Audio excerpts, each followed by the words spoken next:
Assalamualaikum warahmatullahi wabarakatuh. Perkenalkan saya Dian Ikasari, salah satu calon guru penggerak dari SMP Negeri 54 Palembang, Sumatera Selatan. Pada kesempatan ini saya akan berbagi cerita dan kisah dalam Lokakarya 4 program pendidikan guru penggerak yang dilaksanakan di Hotel The Zuri Palembang. Pada kesempatan ini kami belajar tentang simulasi praktik coaching. Kami belajar menjadi seorang coachee, serta observer. Dilanjutkan dengan mengintegrasikan kompetensi sosial emosional di dalam proses lokakarya, serta kami diajarkan bagaimana menyusun perangkat pembelajaran yang terintegrasi dengan pembelajaran berdiferensiasi.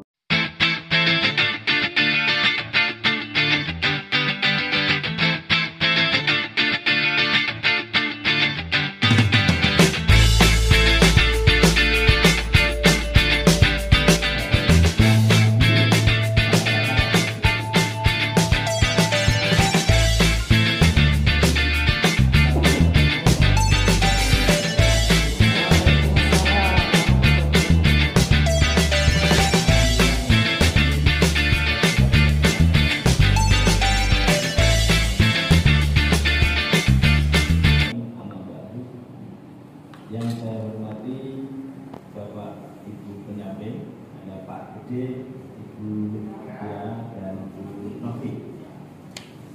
Kemudian yang juga sangat saya hormati dan banggakan Bapak Ibu para peserta pendidikan guru penggerak yang biasa kita sebut dengan calon guru penggerak Kota Palembang, khususnya dari kelas A yang terdiri atas kurang lebih 14 peserta.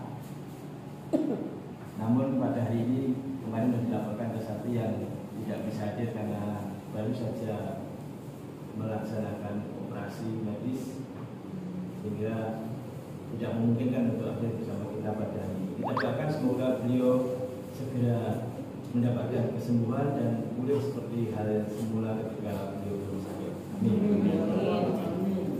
Bapak Ibu pendamping dan para calon guru penggerak yang saya banggakan, puji syukur alhamdulillah kita panjatkan kehadirat Allah Subhanahu wa taala, Tuhan yang Maha Kuasa yang telah melimpahkan rahmat dan hidayahnya kepada kita sekalian, kenikmatan umur, kesehatan, sehingga pagi hari ini kita bisa Bapak Ibu calon guru penggerak dan juga kepada Bapak Ibu para pendamping atau pengajar praktik pendidikan guru penggerak. Saya yakin program pendidikan guru penggerak ini bukanlah sesuatu yang ringan untuk dijalani, terutama dari segi waktu pelaksanaan yang sangat panjang. Kemudian pertemuannya tidak bisa selalu rutin, bahkan dengan fasilitator ataupun instruktur hanya difasilitasi secara dan ini menuntut tanggung jawab dan kemauan yang kuat dari para calon guru penggerak. Walaupun rintangan atau hambatan yang mungkin dihadapi, misalnya pada saat diperlukan dilalah ya bahasa Jawa ya. Kebetulan listrik padam atau sinyal internet sedang lemot atau berbenturan dengan kegiatan sekolah yang lain yang juga Bapak Ibu tidak bisa ditinggalkan. Itu semua membutuhkan kecerdasan mengambil prioritas. Ya, istilah berpihak pada murid itu tidak berbeda jauh dengan pendekatan student centered learning. Ya, jadi Bapak Ibu tidak usah tergagap-gagap, wah ini apa lagi istilahnya. Ini hanya penggunaan istilah-istilah yang karena kemarin saya sepakat dengan kebetulan kemarin waktu program ada 3, saya langsung didampingi oleh kepala sekolah dan kepala sekolah luar biasa memberikan sambutan. Ketika saya katakan saya ingin guru-guru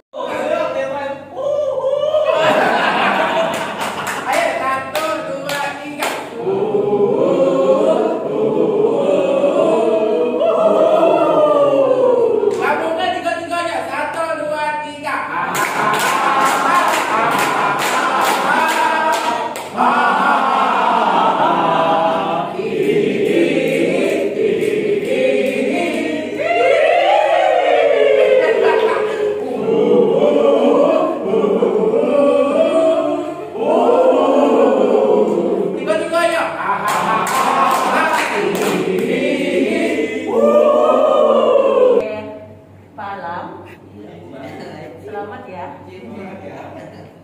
telah berjuang sampai saat ini.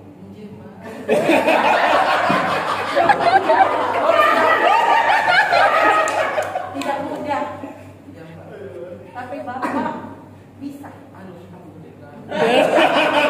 Siswa-siswa Bapak bangga menjadi Bapak. Tentu harus itu, Mbak. Tetap semangat, terus berjuang ya. Semangat. Semangat. Oleh karena itu, mari kita cermati bersama Bapak Ibu. Tujuan pada sesi ini ada 3. Yang pertama adalah melakukan penyadaran napas sebagai bentuk penghargaan pada diri sendiri. Yang kedua, mampu mengidentifikasi kondisi diri dalam pengajaran yang berpihak pada murid. Dan yang terakhir, mampu mengidentifikasi kekuatan dan kelemahan dalam mempraktekkan strategi. Oke. 3 hal itu. Nah, oleh karena itu, Bapak Ibu, nanti kita membutuhkan beberapa perlengkapan dalam sesi ini. Yang pertama adalah lembar instruksi penyadaran napas dan disiapkan panitia. Yang kedua adalah kami akan memutarkan lagu, ya, menghibur Bapak Ibu yang sudah bersemangat. Kemudian ini sudah disiapkan, kemudian lembar penugasan. Akan mengapa? Jadi begitu, apa penyebabnya? Ini Pak, oh sudah kita cari alternatif. Menurut apa? Bapak bagusnya, gitu. Oh yang menemukan itu bukan dari saya, gitu ya. Gitu. Nah, oleh karena itu Bapak Ibu mendengarkan itu penting.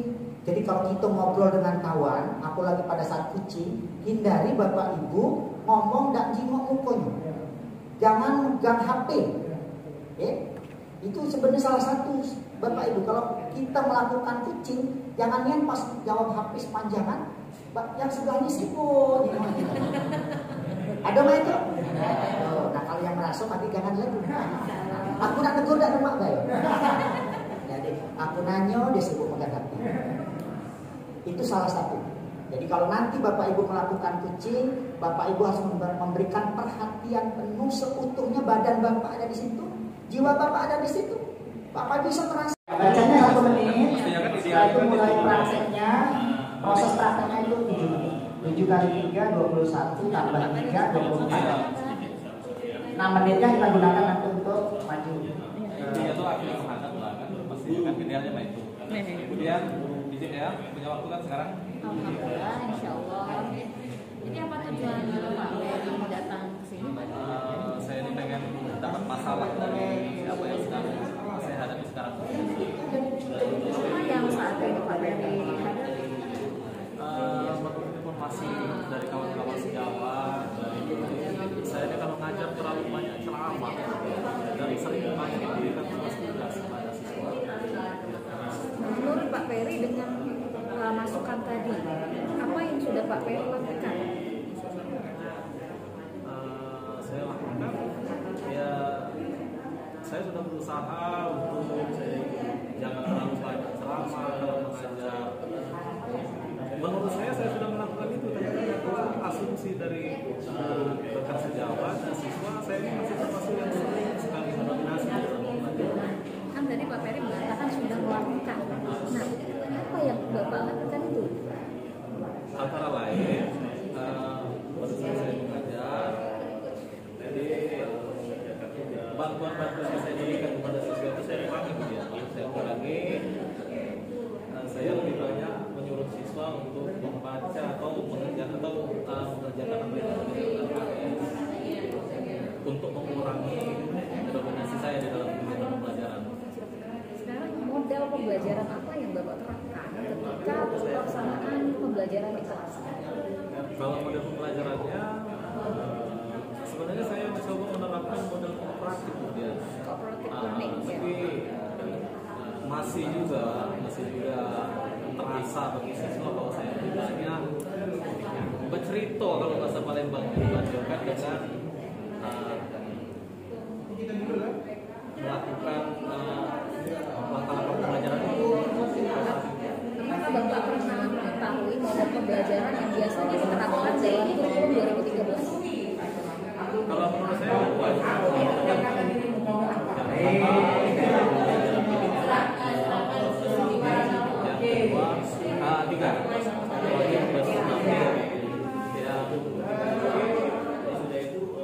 yang apa? Discovery. Nah, dari 3 model pembelajaran yang dianjurkan dalam kurikulum 2013, apakah Bapak pernah menerapkan satu di antaranya atau 3-tiganya dalam pembelajaran kelas? Saya pernah mencoba 1 kali. Yang mana? Yang problem based learning. Coba. Tapi saya merasa saya gagal. Makanya saya lebih senang menyampaikan langsung dengan anak-anak dibandingkan dengan menerapkan model pembelajaran. Apa yang menurut Kakunya nuliskan. apa yang menjadikan persepsi bahwa Bapak mengatakan ini gagal? Karena tujuan pembelajarannya tidak tercapai, sementara waktu pembelajarannya sudah selesai. Sementara yang tujuan dalam pembelajaran itu tidak sampai tuntas pembelajaran. Apakah Bapak ketika melaksanakan apa yang pernah kemarin Bapak lakukan, problem based learning, project based learning, atau inquiry discovery yang sudah Bapak terapkan ketika kemarin dari K13? Saya pernah melakukan yang problem based learning, tapi saya merasa tidak berhasil. Akhirnya saya balik lagi sistem yang lebih umum dipakai, ya ceramah itu. Nah, sekarang sintak problem based learning itu sendiri, apakah ketika Bapak penerapannya di kelas itu sudah benar-benar sesuai dengan sintaknya problem based learning? Saya mencoba menerapkan sesuai dengan sintak, tapi ya itu tadi karena waktunya sudah habis, siswa juga belum terbiasa untuk melakukan itu. Akhirnya saya merasa bahwa ini gagal, makanya saya mencoba balik lagi ke metode yang lama. Apakah Bapak pernah melakukan refleksi ketika Bapak sudah mengatakan ini gagal nih gitu? Refleksi dari yang problem based learning tadi, sudah melakukan refleksi? Refleksi.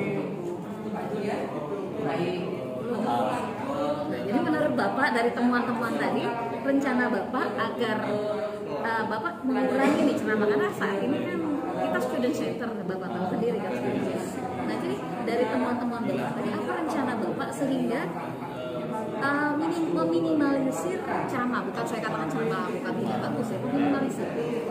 Mungkin kemudian kalau saya merasa bahwa model problem based learning itu dianggap tidak berhasil kemarin, mungkin saya perlu coba lagi, karena mungkin situasi pertama itu anak-anak belum terbiasa dengan menerapkan model ini. Mungkin dicoba-coba lagi di jalan keluarnya, ya, sehingga anak-anak sudah biasa dan bisa beradaptasi dengan model itu. Mungkin ke depan mungkin akan lebih bagus.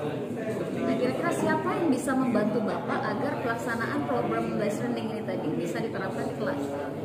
Pastinya saya mengumpulkan dari ibu lah yang penting. Makanya saya menghadapi ibu, saya mendiamkan, dapat solusi dari suatu permasalahan yang sedang saya hadapi. Nah, sekarang kira-kira menurut Bapak hambatan apa sih yang bisa Bapak temui ketika nanti akan menerapkan program based learning itu di kelas? Kalau hambatannya itu mungkin siswanya belum begitu support ya, karena mungkin belum terbiasa dengan menggunakan model itu, jadi anak-anak belum begitu support dengan itu. Tadi Bapak mengatakan kata kuncinya tidak support. Apakah memang Bapak pernah memetakan atau langsung bertanya dengan anak ketika Bapak mengambil kata kunci tidak support? Diri saya coba diambil boleh. Saya merasa anak-anak tidak begitu aktif untuk mengikuti kegiatan pembelajaran yang menerapkan itu yang saya katakan bahwa anak-anak cenderung agak tidak support. Apa yang menyebabkan anak-anak tadi tidak aktif? Kalau menurut saya mungkin karena dia belum terbiasa dengan model itu, kemudian karena penerapan model itu membutuhkan fasilitas pembelajaran yang lebih luas, ya, sementara fasilitas pembelajaran ada terbatas. Jadi mungkin dari segi itulah yang menjadi hambatan 7 menit. menerapkan program tersebut. Nah, jadi menurut Bapak tadi kan belum terbiasa. Lalu bagaimana upaya Bapak agar anak terbiasa dengan program based learning tadi? Mungkin saya jangan berhenti satu kali, ya. Saya terapkan lagi, coba lagi sehingga anak-anak terbiasa dengan model pembelajaran seperti itu. Ya, bagus sekali. Jadi kapan Bapak mulai akan menerapkan? Ya, mungkin untuk pembelajaran selanjutnya ini saya sudah minggu depan dimulai diterapkan, jadi diselesaikan minggu ini. Minggu depan saya buat lagi perencanaan baru.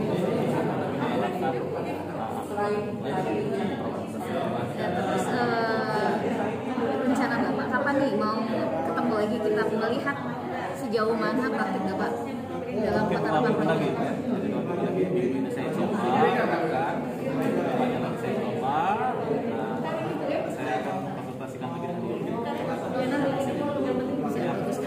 Jadi saya harapkan nanti ini akan terus berlanjut dan kita akan menerapkan proses pembelajaran yang berpihak pada murid. Terima kasih kemudian ya. Yang cekatan dan sesuai dengan menjadi tujuannya si coach ini tadi, kunci tadi. Yang kunci ini, kuncinya kewalahan. Apa ya yang harus dipikirkan? Tapi ketika saling ditanya, diberi pertanyaan dengan kemudian semakin banyak kata kunci yang keluar dari kuncinya makin bingung dan alhasil strateginya memang benar didapat. Tapi di sini yang agak cukup kecewa, kuncinya menyerah. Kuncinya menyerah. Saya katanya, ya saya gagal. Nah, kata kemudian, jujur saya ketika kunci bilang saya gagal, saya ingin memberi solusi langsung ini katanya. Tapi ya mungkin itu salah satunya yang harus dikuasai dari seorang coach adalah memberikan pertanyaan-pertanyaan yang asertif, yang cekatan dan tetap mengarah kepada jawaban si kucing. Itu saja. Terima kasih. Oke. Jadi kelompok kami ini mau menjelaskan tentang kucing tadi, ya, tentang dari sisi kucing. Dari sisi kucing itu merasakan ada ketakutan untuk mengungkapkan masalah yang dihadapi. Juga ada ketakutan juga kalau coachnya itu tidak ada waktunya. Jadi coachnya banyak kerjaan sehingga dia ragu untuk melakukan coaching itu. Terus juga ada rasa malu kalau permasalahannya ini sampai bisa diketahui oleh orang lain atau juga membuka aib dia, jadi itu mungkin itu yang dialami oleh kucing dalam kegiatan kucing itu. Terima kasih. Assalamualaikum warahmatullahi wabarakatuh. Kebetulan tadi dapat tugas sebagai coach. Sebenarnya tantangan coach ini harus kita miliki sebagai seorang guru. Ya benar ya. Jadi apa yang saya rasakan pada saya praktek. Jadi saya pertama kali Bapak Ibu agar tujuan itu tercapai, coach ini harus menyelami hati dari coaching. Jadi benar kata Pak Gede, pada saat kita berkata apa tidak boleh kita sembari dengan yang lain. Kita tatap matanya, kita rasakan bahasa tubuhnya agar tujuannya itu tercapai. Si coaching datang pada kita kan dia merasa gelisah. Nah dari kegelisahan itu kita sebagai pendengar yang aktif harus sampai dia setelah dari coach dari kita melakukan coach dari kita masalahnya itu selesai tanpa kita bantu, cuma kita memfasilitasi aja, merespon, mengeluarkan bakat kemampuannya untuk mencapai keberhasilan dari si coach itu sendiri. Ya. Nah tantangan apa yang saya alami? Tantangannya saya harus berkonsentrasi penuh untuk menyampaikan, mampu nggak si coach ini menyampaikan hasil tujuannya. Jadi dari pertanyaan yang saya pancing untuk dia mampu tidak menjalankannya. Nah kalau dia mampu, di akhir kami membuat komitmen bersama-sama. Siapa yang bisa membantu Anda menjalankan komitmen ini? Terima kasih, itulah dari coach. Ketika Alam menjadi coach, saya menjadi coach. Kalau untuk menjadi coach, Alam luar biasa menyampaikan pertanyaan-pertanyaan terstruktur dari tujuan, identifikasi sampai ke komitmen. Nah, perasaan saya menjadi coach yang di coach oleh Alam, saya merasa tereksplor. Jadi saya merasa tereksplor, kemudian saya juga bisa mengungkapkan perasaan saya dengan baik, apa yang saya rasakan, apa yang menjadi permasalahan saya di pembelajaran, langkah-langkah apa yang harus saya selesaikan, dan si coach pun bisa mengarahkan saya komitmen apa yang akan saya lakukan. Untuk menjadi coach, Pak Alam luar biasa, dan saya sebagai coach merasa terbantu. Terima kasih. Berhasil, ini observernya dengan bukti video sangat berhasil, Pak. Jadi tujuannya kalau di sini saya nilai baik, dia muncul pada saat beberapa detik atau menjelang 1 menit mulai ada itu, kemudian tidak langsung. Jadi yang baik itu kan tujuannya sudah terlihat, maka sangat baik ya. Kemudian identifikasi juga demikian. Setelah tujuannya itu saya amati ada ke arah sana, kemudian pada menit ketiga baru identifikasi masuk yang disampaikan oleh coach terhadap kuncinya. Nah setelah itu menit ke-4 sampai ke 6 menit 43 itu detik ya, itu ada videonya ya. Semuanya baik. Jadi si kuncinya sangat terbuka untuk merencanakan akan melakukan apa dari masalah yang dihadapinya tadi. Ya, kebetulan masalahnya itu adalah Pak Irsadi ini terlalu temperamen, kemudian mengajarnya cepat, kemudian dia terlalu terlambat mengumpul tugas ke sekolah, artinya misalnya LPP. Nah, kemudian dari ketiga masalah itu Pak Irsadi menyampaikan kepada Bu Eni sebagai coach, yaitu dia akan merubah sikapnya perlahan-lahan katanya tadi. Karena bagi dia untuk sifat atau karakternya yang seperti ini rasanya sangat berat dia merubahnya, tapi melalui usaha untuk mencoba yang dia berjanji kepada Bu Eni sebagai coach, Bu Eni dia berjanji untuk melakukan itu, dan dalam waktu dekat yang bisa dilakukannya adalah dia mendisiplinkan diri. Nah itu. Jadi dengan rasa tanggung jawab dia mengatakan saya akan disiplin dalam mengumpulkan tugas yang diberikan sekolah. Itu saja, terima kasih.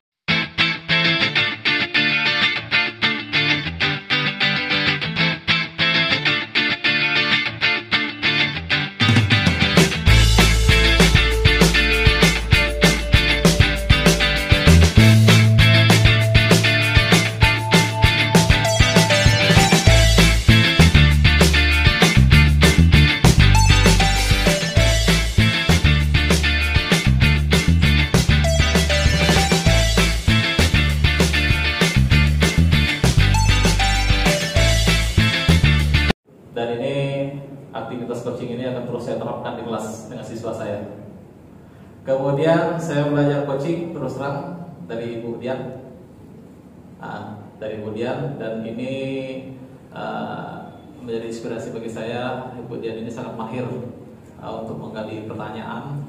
Public speakingnya saya yakin sangat baik gitu Bu, dan ini menjadi inspirasi karena saya tahu bahwa salah satu syarat untuk menjadi coach itu adalah kemampuan berkomunikasi, khususnya pertanyaan yang asertif tadi yang mengarahkan, dan Ibu Dian sangat baik melakukan itu. Namanya Bang lempar bola. Sebutkan namanya. Sebutkan namanya. Ya. Oh. Terima kasih kepada Pak Feryadi. Pak Feryadi. Kenalan dulu. Terima kasih kepada Pak Feryadi yang telah memberikan bola panas kepada saya. Hari ini saya belajar tentang kucing dan RPP berdiferensiasi. Saya akan menerapkan RPP dan metode dari kucing ini di kelas dan kepada teman-teman saya di SMA Negeri 3 Palembang khususnya. Kemudian saya belajar tentang kucing bersama Ibu Novita. Itu ceritanya kurang lebih nggak usah saya bilang. Pokoknya buku itu menceritakan pengalaman nyata yang dialami seorang wartawan senior NHK Jepang. Dia 10 berkali-kali masuk sekolah dikeluarkan, masuk sekolah dikeluarkan. Sampai akhirnya ibunya menemukan sebuah sekolah yang bagus. Sampai dia bisa berkembang sedemikian rupa dan menjadi wartawan senior NHK yang sangat populer. Nanti Bapak Ibu coba cari. Judulnya Toto-chan, gadis kecil yang melihat keluar jendela, selalu melihat keluar jendela. Memang panjangnya begitu. Baik, terima kasih Bapak Ibu. Saya kira apa yang sudah kita lakukan sepanjang pagi hingga siang hari ini sudah berjalan sesuai dengan yang seharusnya kita lalui. Instrumen saya juga